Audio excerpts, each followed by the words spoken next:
दोस्तों बहुत बहुत स्वागत है आपके अपने YouTube चैनल कॉमर्स गुरु पर। सो फ्रेंड्स, हम लोग कोरिलेशन के एमसीक्यू सीरीज की बात कर रहे हैं। इसके पहले हम लोगों ने सेट 1 के क्वेश्चंस, सेट 2 के क्वेश्चंस और आज हम बात करेंगे सेट 3 के क्वेश्चन। अगर आपने सेट 1 और सेट 2 के क्वेश्चन अभी तक के नहीं देखे हैं वीडियोस, तो डिस्क्रिप्शन बॉक्स में उसकी लिंक दी हुई है। आप लिंक पर क्लिक करके आप सेट 1 सेट 2 के पहले क्वेश्चन को गो थ्रू कीजिए, फिर आप सेट 3 के वीडियोस देखिएगा। तो चलिए बात करते हैं हम क्वेश्चंस की। तो हमारे सामने पहला सवाल है, correlation refers to the. Correlation किस चीज़ों को बताता है? तो कोरिलेशन दो वेरिएबल्स के बीच के रिलेशंस को बताता है। तो correlation is the association between two और मोर वेरिएबल्स। यहाँ पर प्रॉपर और अगर ये वर्ड होता टू और मोर वेरिएबल तो मैं इसे ज़्यादा और परफेक्ट और एक्यूरेट, बिल्कुल आंख बंद करके ट्रस्ट कर देता कि यही आंसर है। बट ठीक है, अभी लिस्ट में है ये आंसर, हम बाकी भी ऑप्शंस को पढ़ लेते हैं। The casual relationship between two variable. देखो कैजुअल, देखो रिलेशनशिप होता है दो, बट ये कह रहा है कैजुअल रिलेशनशिप। तो कैजुअल का मतलब क्या होता है? ओकेशनली कोई रिलेशनशिप्स क्रिएट होना। तो ये परफेक्ट आंसर नहीं है कोरिलेशन का। The proportion of variance that two variables share. No भाई, हम किसी भी पर्टिकुलर वेरिएंस के प्रोपोर्शंस को टू वेरिएबल्स को हम कोरिलेशन नहीं कह सकते। ओके तो परफेक्ट तीनों में से तो बी भी नहीं है, सी भी नहीं है, नन ऑफ द अबव भी नहीं है। तो थोड़ा सा चांस जो बन रहा है कि the association between two variables, दो वेरिएबल के बीच में रिलेशन को ही हम क्या कहते हैं? कोरिलेशन कहते हैं। को का मतलब ही होता है आपस में, ठीक है। तो आपस में एसोसिएट करना मतलब रिलेशन बिल्ड करना, तो इसे हम क्या कहेंगे? कोरिलेशन। तो करेक्ट आंसर इज ए। अगर हम बात करें नेक्स्ट क्वेश्चन की, तो नेक्स्ट सवाल है हमारे पास, if two variables are highly correlated. अगर मेरे पास दो वेरिएबल्स है and they are highly correlated. देखो हाईली कोरिलेटेड दो तरीके से हो सकता है, आइदर पॉजिटिव हो सकता है, आइदर नेगेटिव। और हाईली कोरिलेटेड का मतलब पक्की बात है कि इनकी वैल्यू कहीं ना कहीं मोर देन 75 होनी चाहिए। अगर हाईली कोरिलेटेड की अगर हम बात कर रहे हैं तो मोर देन इनकी वैल्यू 0.75 के ऊपर होनी चाहिए, फिर चाहे वो पॉजिटिव हो चाहे नेगेटिव हो। तो व्हाट डू यू नो? तो आपको पूछ रहा है, तो चलो ऑप्शन पढ़ते हैं। That there are no other variable responsible for the relationship. ये कैसी बातें कर रहा है? बहकी बहकी बातें कर रहा है ऑप्शन। तो ये ऑप्शन तो होना ही नहीं चाहिए। क्या बोलता है option? That there are no other variables responsible. भाई कोरिलेशन में एक फैक्टर की वजह से दूसरे फैक्टर पे फर्क पड़ता है, और ये तो हाईली कोरिलेटेड है। एक के बदलने की वजह से दूसरे पर हाईली इफेक्ट पड़ रहा है। पॉजिटिव पड़ रहा है, नेगेटिव पड़ रहा है, वो नहीं पता, बट हाईली अफेक्ट तो कर रहा है हमारा। आइदर वो हो सकता है पॉजिटिव रिलेशन हाईली अफेक्ट कर रहा हो, या हो सकता है नेगेटिव रिलेशन हाईली अफेक्ट कर रहा हो। तो पहला ऑप्शन तो सटीक नहीं बैठ रहा है। दूसरा ऑप्शन है that they always go together. ये हमेशा साथ में ही चलेंगे बोल रहा है, मतलब इसका बोलने का मतलब है कि ऑलवेज पॉजिटिव रहेंगे। तो भाई जरूरी नहीं है, हाईली कोरिलेटेड पॉजिटिव भी हो सकता है, नेगेटिव भी हो सकता है। तो आप ऑलवेज टुगेदर बोलोगे, ये सही नहीं भाई साहब। आप हमेशा इसको सेम डायरेक्शन में जाएगा ऐसा प्रेडिक्ट करना सही नहीं है, क्योंकि आपके हाईली कोरिलेटेड आइदर पॉजिटिव हो सकते हैं या तो नेगेटिव हो सकते हैं। तो ये भी ऑप्शन आपका परफेक्ट नहीं है। तो उसके बाद आपके पास नेक्स्ट ऑप्शन है, that change in one variable are accompanied by the predictable change in the other. मतलब एक वेरिएबल के बदलने की वजह से दूसरे वेरिएबल पे फर्क पड़ रहा है। ये एक्स वेरिएबल है, ये वाई वेरिएबल है, एक्स के बदलने की वजह से वाई पर। तो हाँ भाई, ये टर्म थोड़ी थोड़ी समझ में आ रही है कि एक अगर हम चेंज कर रहे हैं तो उसका इंपैक्ट दूसरे पर पड़ेगा। अब ये पॉजिटिव भी हो सकता है, नेगेटिव भी हो सकता है। क्वेश्चन में ऐसा कुछ लिखा नहीं है, बस ये बोल रहा है कि एक वेरिएबल की वजह से दूसरे वेरिएबल पर भी फर्क पड़ेगा और हाईली तरीके से पड़ सकता है। मैं बट डी पॉइंट को भी पढ़ रहा हूँ। फिलहाल में सी हमारी लिस्ट में है आंसर के, मैं डी पॉइंट की भी बात करता हूँ। तो डी पॉइंट में लिखा है that high values on one variable lead to high values on the other variable. क्या बोलता है question? That high values on one variable lead to the values on the high values on the other variable. ये भी एक प्रकार से देखा जाए तो ऑप्शन लिस्ट में है। पहले दोनों ऑप्शन को कंपेयर कर लेते हैं। क्या बोलता है? High values on one variable, अगर मेरा एक वैल्यू ज्यादा है, leads to the high values on the other variable, मेरा दूसरा वेरिएबल भी हाई वैल्यू होगा। अगेन अब ये नेगेटिव में होगा या पॉजिटिव में होगा नहीं बता रहा है। तो मेरा सी और डी ऑप्शन के साथ क्या है? द्वंद्व है। बोलने का मतलब आइदर सी ऑप्शन भी सही हो सकता है, डी भी, बट आपको एमसीक्यूज में कोई एक ऑप्शन को क्या करना है? चूज करना है। तो आपको क्वेश्चन में क्या पूछा था? क्वेश्चन की नीड थी कि आपको इसमें से बताना है कि highly correlated, if two variables are highly correlated what do you know. तो हाईली कोरिलेटेड के बारे में आप क्या जानते हैं? तो हाईली कोरिलेटेड, देखो यहां पर जो वैल्यू उन्होंने यूज किया है हाई वैल्यूज, तो जरूरी नहीं है कि हाईली कोरिलेटेड के लिए हाई वैल्यू ही होना चाहिए, लो वैल्यूज से भी अपन क्या कर सकते हैं, हाईली कोरिलेटेड निकल सकता है।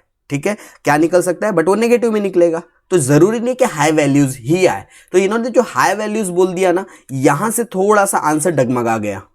तो हाईली कोरिलेटेड पॉजिटिव और नेगेटिव भी आ सकता है, तो ये हो सकता है आइदर हाई वैल्यूज की वजह से आ जाए या हो सकता है लो वैल्यूज की वजह से आ जाए। तो हाई वैल्यू लो वैल्यू कुछ भी आ सकती है। तो अगर मैं ये दोनों पॉइंट में अगर परफेक्शन और ज्यादा लिटरली इंटरप्रिटेशन के साथ जाऊं तो C option is much better, C option is much better. तो हम लोग सी ऑप्शन के साथ आगे बढ़ेंगे।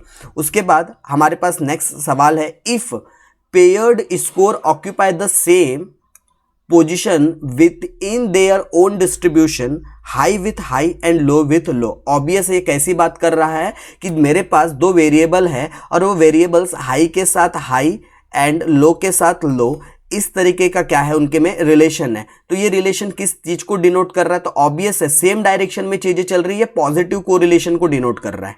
कैसे डिनोट कर रहा है, पॉजिटिव, हाई की भी बात कर रहा है, लो की भी बात कर रहा है। तो पहला ऑप्शन हमारे पास standard deviation will be high. Obvious है कि भाई अगर मेरा पर्टिकुलर कोई दो वेरिएबल में अगर हाई है या लो लो का है तो उसका स्टैंडर्ड डेविएशन पर कोई फर्क नहीं पड़ता, बिकॉज जो स्टैंडर्ड डेविएशंस होते हैं वो किसी एक वेरिएबल और दूसरे वेरिएबल की वजह से उतने ज़्यादा इम्पैक्ट नहीं होते, बिकॉज वहाँ पर आप दो अलग अलग अगर आपके पास वेरिएबल्स है तो दोनों का स्टैंडर्ड डेविएशन अलग अलग निकलेगा। तो इसका कोई कनेक्शन नहीं है इस क्वेश्चन के साथ। अगर हम बात करें सेकंड पॉइंट की, तो पियर्सन आर मतलब coefficient of correlation will be high and positive. Yes obvious है। अच्छा यहां पर अगेन ना इसने विल बी हाई बोल दिया ना, ये थोड़ा सा मतलब एक कंफ्लिक्टिंग पॉइंट हो गया, बट इतना तो कंफर्म है कि पॉजिटिव है, ये तो कंफर्म है कि पॉजिटिव है। यहां पर ना हाई के साथ साथ हाई एंड लो भी होना चाहिए था, high oblique low and positive, क्योंकि आपका relation high high and low low है, हाई के साथ हाई और लो के साथ लो, इस तरीके का रिलेशन है। तो ये ऑप्शन में तो रख रहा हूं मैं इस ऑप्शन को, बट आगे और पढ़ते कोई सटीक ऑप्शन और मिलता है क्या। आगे है Pearson r will be low, yes low, but low के साथ हाई भी होना चाहिए था। एंड नेगेटिव बोलता है, तो भाई नेगेटिव तो हो ही नहीं सकता, जब चीजें सेम डायरेक्शन में है तो नेगेटिव तो हो ही नहीं सकता, तो पत्ता कट इस ऑप्शन का। और बोलता है Pearson r will be close to the zero. अरे भाई जीरो का मतलब होता है नो कोरिलेशन, जीरो का मतलब होता है नो कोरिलेशन, तो इसका भी ऑप्शन का पत्ता कट। तो आपके पास सही ऑप्शन क्या आ रहा है, बी। तो आपको बी आंसर को मार्क आउट करना है एंड आगे बढ़ जाना है। नेक्स्ट सवाल की बात करते हैं हम, तो नेक्स्ट क्वेश्चन है हमारे पास, which of the following indicates the strongest relationship. भाई आपको सिर्फ वैल्यू देखना है, -1 से लेकर आपको पता है +1 तक के वैल्यू आती है। तो आप लोग देख लो इसमें से सबसे बड़ी वैल्यू कौन सी है। देखो आपको स्ट्रॉन्ग रिलेशनशिप बताना है, ये नहीं बताना है कि पॉजिटिव में स्ट्रॉन्ग या नेगेटिव में स्ट्रॉन्ग, सिर्फ स्ट्रॉन्ग बताना है, चाहे वो नेगेटिव हो चाहे पॉजिटिव हो। तो आर की वैल्यू कितनी है, 0.08। भैया इससे बड़ा तो 0.5 है, लेकिन 0.5 से बड़ा तो 0.5 से बड़ा तो -0.06 है, नेगेटिव में, हालांकि ये नेगेटिव में बट बड़ी वैल्यू तो है, नेगेटिव में स्ट्रॉन्ग रिलेशनशिप बता रहा है। और अगेन ये आपके आर स्क्वायर की वैल्यू दी है, तो अगर आप आर का 0.20 का स्क्वायर रूट निकाल लोगे तो आगे से 0.44 आता है, एक बार निकालना। तो आर की वैल्यू 0.44, तो अगर मैं चारों ऑप्शन में कंपैरिजन करूं तो मुझे -0.6 ये स्ट्रॉन्ग रिलेशनशिप क्रिएट करता हुआ दिख रहा है। तो मेरे लिए आंसर क्या है, 6, और होप आपके लिए भी आंसर सी ही सही आंसर होना चाहिए। चलिए आगे अगर हम बात करें नेक्स्ट क्वेश्चन की, तो हमारे पास नेक्स्ट क्वेश्चन है, a researcher find the value of the correlation coefficient. उन्होंने कितनी वैल्यू फाइंड की आर की, तो उनके हिसाब से आर की वैल्यू है 0.40 बिटवीन किस चीज के बीच में, personal income and number of years of the college completed. मतलब पहली बात तो ये कौन सी कैटेगरी में आता है, ये लो डिग्री में आता है, ठीक है। मतलब इनके हिसाब से जो हमारे पास दो वेरिएबल है, एक वेरिएबल है हमारे पास पर्सनल इनकम जिसे मैं एक्स वेरिएबल कहता हूं, और and the number of year of college completed, और number of year college completed ये मेरे पास सेकेंड वेरिएबल हो गया जिसे मैं वाई वेरिएबल कहता हूं। Based upon this finding he can conclude that, ठीक है, इसके बेसिस पर हम क्या कंक्लूड कर सकते हैं। तो पहला ऑप्शन है आपके पास personal income is positively skewed variable. भाई देखो अगर पर्टिकुलरली मेरी personal income is positively skewed variable, मतलब सिर्फ ये एक फैक्टर के बदलने की वजह से दूसरे फैक्टर पर इंपैक्ट नहीं पड़ रहा है, मतलब ये वाले पॉइंट में उन्होंने क्या किया, सिर्फ एक वेरिएबल को कंसिडर्ड किया है कि personal income is a positively skewed variable, कि हमारी पर्सनल इनकम इंक्रीज हो रही है, जबकि कोरिलेशन में हमें दोनों वेरिएबल्स के इंपैक्ट को चेक करना होता है। तो पहला ऑप्शन तो गलत है।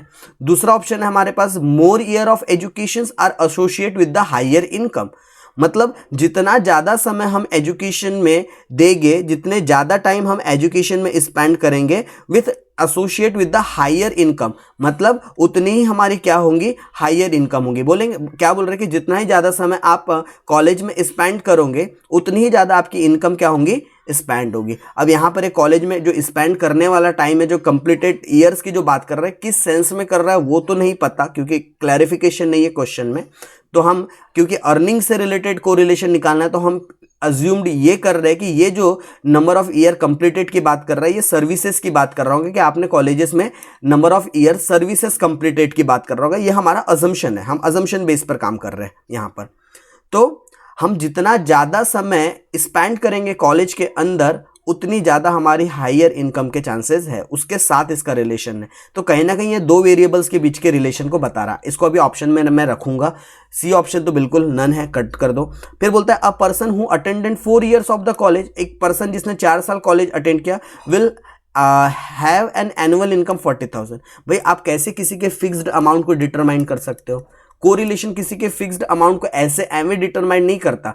फिक्स्ड अगर आपको डिटरमाइन करना है तो उसके लिए आपको रिग्रेशन का यूज करना पड़ेगा। आप रिग्रेशन की हेल्प से आप क्या कर सकते हो, एक्स या वाई के कांस्टेंट वैल्यू फाइंड आउट कर सकते हो। तो ये ऑप्शन भी आपका गलत है। तो सही ऑप्शन आपके पास क्या है, सी आपके पास, सॉरी बी आपके पास सही ऑप्शन है।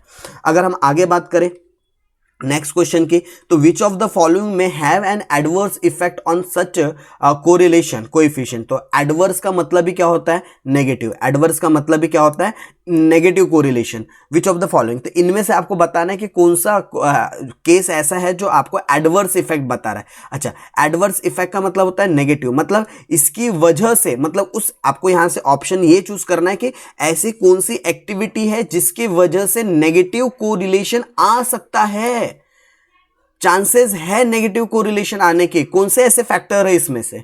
तो पहला ऑप्शन है आपके पास अ नेगेटिव रिलेशनशिप बिटवीन, भैया इसमें तो फैक्टर बताया नहीं, इसने तो डायरेक्टली बोल दिया नेगेटिव रिलेशन है। क्या बोल दिया, डायरेक्टली नेगेटिव रिलेशन है। तो हमें तो बताना है कि इनमें से ऐसा कौन सा ऑप्शन है जो एडवर्स इफेक्ट डालेगा और उसकी वजह से नेगेटिव रिलेशन क्रिएट होगा। ये तो ऑलरेडी नेगेटिव रिलेशनशिप बता दिया इसने, तो ये ऑप्शन सही नहीं है। दूसरा ऑप्शन है the score on one variable have larger than the other variable. इन्होंने बोला कि हमारे एक वेरिएबल की वैल्यू ज़्यादा रहेगी दूसरे वैल्यू के कंपैरिजन में, बट दूसरी वैल्यू बढ़ेंगी घटेंगी कांस्टेंट रखेंगे, कुछ नहीं बोला। तो हम क्या प्रेज्यूम करें, आइदर बढ़ सकती है आइदर घट सकती है, कुछ भी हो सकता है ना सेकेंड, उसके बारे में नहीं बोल रहा है। क्या बोलता है, larger than the other number, मतलब ये बात पक्की है कि हमेशा ये वाला वेरिएबल बड़ा रहेगा ये वाला छोटा रहेगा, मतलब ये जितना बढ़ेगा उसके कंपैरिजन में कम ही बढ़ेगा। तो बट ये एडवर्स इफेक्ट थोड़ी डाल रहा है, इसकी वजह से हमारे कोरिलेशन पर एडवर्स इफेक्ट थोड़ी पड़ रहा है। ये बढ़ेगा तो ये भी बढ़ेगा, बट इसके कंपैरिजन में कम रेट से बढ़ेगा, छोटी रहेंगी इसकी वैल्यू। सी फिर हमारे पास नेक्स्ट पॉइंट है too many people in your experiment. भाई ये कोरिलेशन में एक्सपेरिमेंट की बात कर रहे हैं कि बहुत सारे पीपल आपके एक्सपेरिमेंट में रहेंगे, तो इसका कोरिलेशन से क्या लेना देना, मतलब बहुत सारे लोगों को अगर हमने एक्सपेरिमेंट में ला लिया, बहुत ज़्यादा लोग रहेंगे तो एक्सपेरिमेंट पर उसका क्या फ़र्क पड़ेगा। तो इसमें तो किसी भी तरीके का एडवर्स, अच्छा बहुत ज़्यादा लोग अगर एक्सपेरिमेंट में होंगे तो बहुत अच्छा एक्सपेरिमेंट होगा या बुरा एक्सपेरिमेंट होगा। तो ऑब्वियस है अगर एक्सपेरिमेंट में जितने ज़्यादा लोग रहेंगे उतना एक्सपेरिमेंट अच्छा होने का चांस है। ये तो आपका पॉजिटिव, एडवर्स तो इफेक्ट जा नहीं रहा इसकी वजह से। उसके अलावा मेरे पास नेक्स्ट ऑप्शन है डी ऑप्शन। नेक्स्ट मेरे पास ऑप्शन है restricting the range of the possible score. आपने क्या किया, रेस्ट्रिक्ट कर दिया, जो स्कोर जो है स्कोर को आपने रेस्ट्रिक्ट कर दिया कि इस पर्टिकुलर चीज के ऊपर बढ़ेगी नहीं, मतलब एक वेरिएबल को आपने क्या कर दिया, रेस्ट्रिक्ट कर दिया, और बाकी दूसरे वेरिएबल को आपने रेस्ट्रिक्ट नहीं किया। तो इसकी वजह से एडवर्स इफेक्ट पड़ेगा क्या? Yes sir. कैसे पड़ेगा? ये वैल्यू ना तो बढ़ेंगी ना तो कम होगी। आपने रेस्ट्रिक्ट कर दिया रेंज एक पर्टिकुलर स्कोर की, एक वेरिएबल की, और दूसरा वेरिएबल चेंज होते जा रहा है आपका, तो ऑब्वियस है इसकी वजह से एक समय के बाद आपका क्या होगा, ये धीरे धीरे एक वेरिएबल आपका बढ़ते जा रहा है, भले पॉजिटिव वे में बढ़े या नेगेटिव वे में बढ़े, बट आपका एक वेरिएबल क्या होते जा रहा है, इंक्रीज होते जा रहा है, डे बाय डे बढ़ते जा रहा है, डे बाय डे इंक्रीज होते जा रहा है। बट एक तो वेरिएबल आपका जो ये पहले कांस्टेंट है, ये कांस्टेंट ही, ये कितना भी बढ़ जाए, ये वेरिएबल आपका कैसा है, कांस्टेंट है। एक वेरिएबल क्या है, कांस्टेंट है, और एक वेरिएबल आपका बढ़ रहा है, आइदर डाउन साइड में आइदर अप साइड में, लेकिन ये तो कांस्टेंट होगी ना, तो इसका तो एडवर्स इफेक्ट पड़ेगा। इसकी वजह से आगे कुछ समय बाद, एक पॉइंट के बाद आपको नेगेटिव कोरिलेशन भी यहां से देखने को मिल जाएगा। ठीक है, तो आप लोगों को कौन सा ऑप्शन चूज करना है इसमें से? डी ऑप्शन आपको चूज करना है। अगर हम नेक्स्ट क्वेश्चन की बात करें तो नेक्स्ट सवाल हमारे पास है, which of the following is not a use for r. हम कोएफिशिएंट ऑफ कोरिलेशन किस चीज का यूज नहीं करते, या जैसे हम आर जब हम फाइंड करते हो तो उसमें हम इनमें से कौन से पॉइंट है जिसको कंसिडर नहीं किया जाता, बोल रहा है not a use for r. तो देखो पावर एनालिसिस, तो पावर एनालिसिस का बेसिकली हम यूज कहां करते हैं, सैंपल साइज में।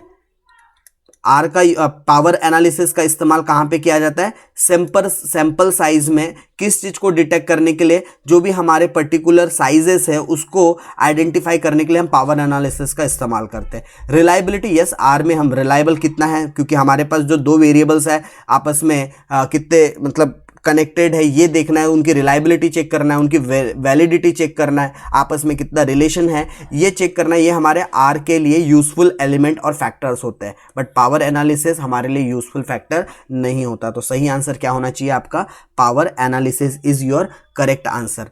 फिर अगर हम नेक्स्ट क्वेश्चन की बात करें, if two variable oppose each other then the, obvious है अगर दोनों वेरिएबल एक दूसरे के अपोज में है, अपोजिट डायरेक्शन में चल रहे हैं, तो सिंपल सी बात है उसे हम कौन सा कोरिलेशन कहेंगे, नेगेटिव कोरिलेशन कहेंगे। सेम डायरेक्शन में होता तो पॉजिटिव, कोई डायरेक्शन ही नहीं होता तो नो कोरिलेशन।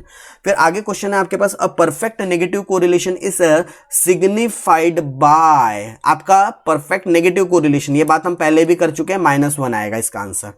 ओके, नेक्स्ट हमारे पास क्वेश्चन है फिर, द स्पेयर्समैन कोरिलेशन इज यूज्ड, ये भी बात हम पहले ही कर चुके हैं। ऑर्डिनल डेटा, ये रैंक, ये पता है आपके जो क्वालिटेटिव डेटा है ना सिर्फ उसमें डील करता है, जो कैरेक्टरिस्टिक बेस्ड डेटा होता है, क्योंकि जो स्पेयर्समैन रैंक कोरिलेशन है ये सिर्फ और सिर्फ रैंक्ड के बेसिस पर, ये सिर्फ रैंक्ड के बेसिस पर कोरिलेशन फाइंड आउट कर सकता है, दैट्स इट स्पेयर्समैन। तो आपका नॉमिनल डेटा भी नहीं आएगा, इंटरवल डेटा भी नहीं आएगा, रेशियो डेटा भी नहीं आएगा। सही आंसर क्या है आपका, ordinal data is your correct answer.